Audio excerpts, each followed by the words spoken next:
لاہور میں بادلوں کی دھواں دھار اننگز، مختلف علاقوں میں جم کر برسے، موسلا دھار بارش سے جل تھل 180 ملی میٹر بارش ریکارڈ، نشیبی علاقے زیر آب، کئی فٹ پانی جمع، سڑکیں تالاب بن گئیں، بارش کے باعث بجلی کا ترسیلی نظام بری طرح متاثر، فیڈر سٹرپ کر گئے، کئی علاقوں میں بجلی غائب، شہریوں کو شدید پریشانی کا سامنا، نگراں وزیر اعلیٰ پنجاب کی نکاسیات کے لیے تمام وسائل بروئے کار لانے کی ہدایت، کہا کام میں کوتاہی قطعاً قابل قبول نہیں۔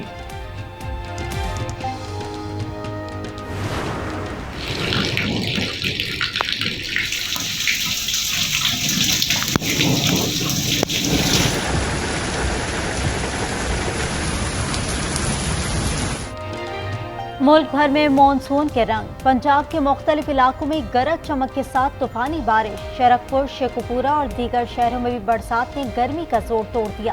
آزاد کشمیر کے مختلف علاقوں میں بھی رمجھم، اسلام آباد میں آج مزید بادل برسیں گے۔ خیبر پختونخوا میں بارش اور آندھی سے درخت گرنے سے 3 افراد جاں بحق، 8 زخمی۔ کراچی میں آج سے گرمی کی شدت میں کمی کا امکان، 7 سے 8 جولائی تک بارش متوقع۔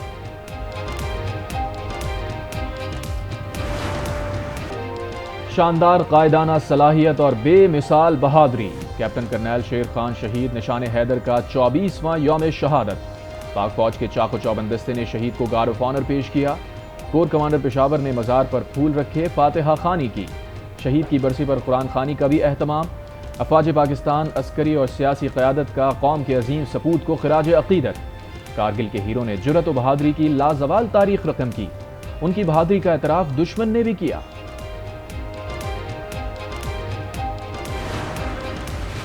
حکومت کا سویڈن واقعے کے خلاف ملک گیر احتجاج کا فیصلہ، جمعے کو ملک بھر میں یوم تقدیس قرآن منایا جائے گا، ریلیاں نکالی جائیں گی، جمعرات کو پارلیمنٹ کا مشترکہ اجلاس بھی ہوگا۔ وزیر اعظم کی سیاسی اور مذہبی جماعتوں سمیت قوم کو احتجاج میں شرکت کی اپیل، پاکستان کے مطالبے پر اقوام متحدہ کی انسانی حقوق کونسل نے ہنگامی اجلاس طلب کر لیا۔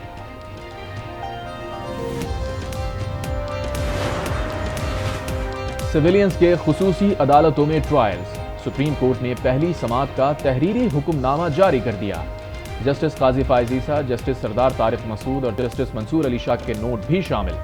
جسٹس سردار طارق مسعود نے اپنے نوٹ میں لکھا، بینچ کی تشکیل سے پہلے ان سے مشاورت نہیں کی گئی، تعجب ہے ایک دن پہلے ایک درخواست گزار نے چیف جسٹس سے چیمبر میں ملاقات کی، اگلے دن اسی درخواست گزار کی درخواست سماعت کے لیے مقرر کر دی گئی۔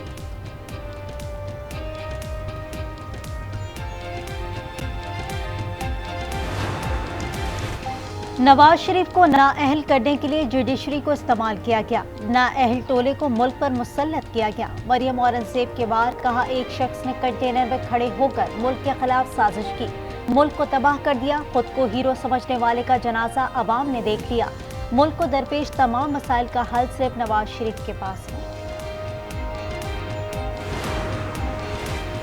چین اور پاکستان آئرن بردرز ہیں، سی پیک اسٹریٹجک کوآپریٹو پارٹنرشپ کا نیا باب ہے، وزیر اعظم شہباز شریف کی سی پیک کے 10 سال مکمل ہونے پر مبارکباد، سی پیک صدر شی جن پنگ کا پاکستانی عوام کے لیے تحفہ قرار، کہا سی پیک کے دشمن ترقی، امن، خوشحالی کے دشمن ہیں، دشمن نہیں چاہتے ہمارے عوام کو غربت سے نجات ملے، سی پیک سے ایران، افغانستان اور پورے خطے کو ثمرات ملیں گے۔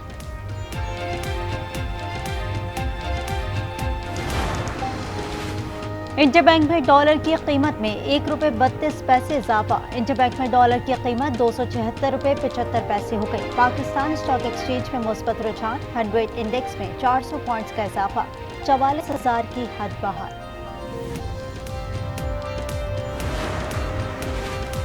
آئی ایم ایف ڈیل کا مطلب یہ نہیں کہ خطرہ ٹل گیا، آئی ایم ایف کی شرائط مان کر جشن منانے والوں کو شرم آنی چاہیے، 1 ہفتہ ڈالر گرایا جائے گا، پھر اپنی اصلیت پر لایا جائے گا، شیخ رشید کا ٹویٹ، لکھا رات کے اندھیرے میں کالا قانون ٹھونس دیا گیا، جو گڑھا کھود رہے ہیں بالآخر ایک دن یہ اس میں خود گریں گے۔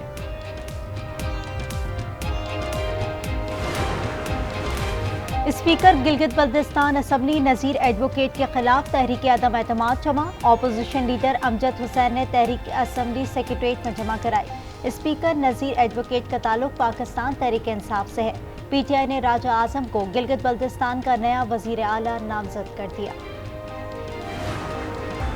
فوج جو حفاظت کرتی ہے اس کے بارے میں تو کوئی خلاف بات نہ ہو سکتی ہے، نہ کرنی چاہیے۔ ملک کا نقصان کیا عوام نے، فوج تو ایسا نہیں کر سکتی۔ اپنے ملک کی عوام نے اینٹ سے اینٹ بجا دی، دشمنوں کو کہنے کی کیا ضرورت ہے؟ عوام کا پاک فوج کے شانہ بشانہ کھڑے رہنے کا عزم، T G I S P R کے بیانات سے قوم کا مکمل اتفاق، 9 مئی کے واقعات میں ملوث کرداروں کو کیفر کردار تک پہنچانے کا مطالبہ۔ میرا نام دانش ستپارہ ہے اور میرے والد صاحب کا نام نیشنل ہیرو صادق ستپارہ۔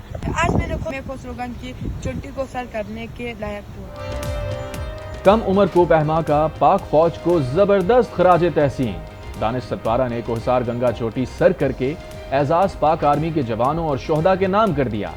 کہتے ہیں پاک فوج کی سپورٹ پر ان کا شکر گزار ہوں۔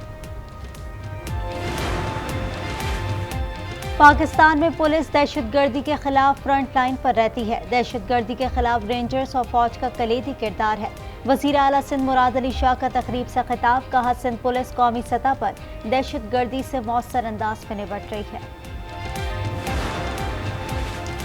عوام کو ایک اور جھٹکا، ڈسکو صارفین کے لیے بجلی 1 روپے 90 پیسے فی یونٹ مہنگی، صارفین پر 23 ارب سے زائد کا اضافی بوجھ پڑے گا۔ ملک کے مختلف شہروں میں بجلی کی بندش سے عوام پریشان، کوئی نہیں پرسان حال، کئی گھنٹے لوڈ شیڈنگ معمول بن گئی۔ منی لانڈرنگ اور آمدن سے زائد اثاثہ جات کا ریفرنس، وزیر اعظم شہباز شریف اور حمزہ شہباز نے بریت کی درخواست دائر کر دی۔ حمزہ شہباز کی آج حاضری سے استثناء کی درخواست منظور۔ لیا اراضی میں کرپشن کا الزام، چیئرمین پی ٹی آئی کو آج اینٹی کرپشن پنجاب نے طلب کر لیا، بہن اور بہنوئی کو بھی بلا لیا۔ افغانستان میں طالبان حکومت کا بیوٹی پارلرز بند کرنے کا حکم، خواتین کو کاروبار بند کرنے کے لیے 1 ماہ کی مہلت۔ کابل میونسپلٹی میں قائم بیوٹی پارلرز کے لائسنس منسوخ۔ گزشتہ سال افغان طالبان نے لڑکیوں کے ہائی اسکول بند کرنے، جامعات میں جانے پر پابندی سمیت جم اور پارکس کو خواتین کے لیے بند کر دیا تھا۔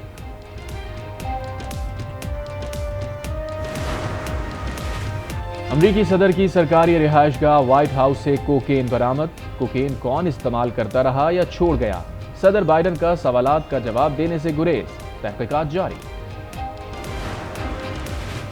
برطانیہ کے بادشاہ چارلس اور ملکہ کیمیلا کا ایڈبرنا میں گارڈین پارٹی کا اہتمام، مختلف کمیونٹیز کے لوگوں کی بڑی تعداد میں شرکت۔ بادشاہ چارلس کی اسکاٹ لینڈ کے برٹش پاکستانی فرسٹ منسٹر حمزہ یوسف سے بھی ملاقات۔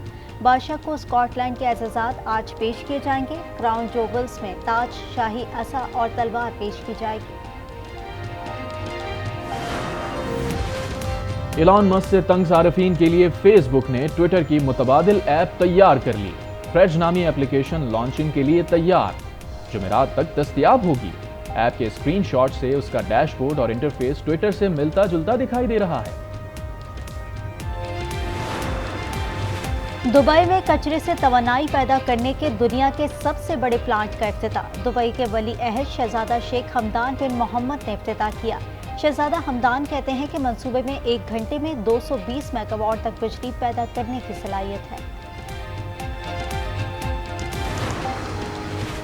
ماحولیاتی تبدیلیوں کے خطرناک نتائج، مختلف ممالک بدترین گرمی کی لپیٹ میں، 3 جولائی اب تک ریکارڈ کیا جانے والا دنیا کا گرم ترین دن، عالمی درجہ حرارت 17.1 ڈگری سیلسیس تک پہنچ گیا۔ امریکہ، چین، شمالی افریقہ شدید گرمی کی لپیٹ میں۔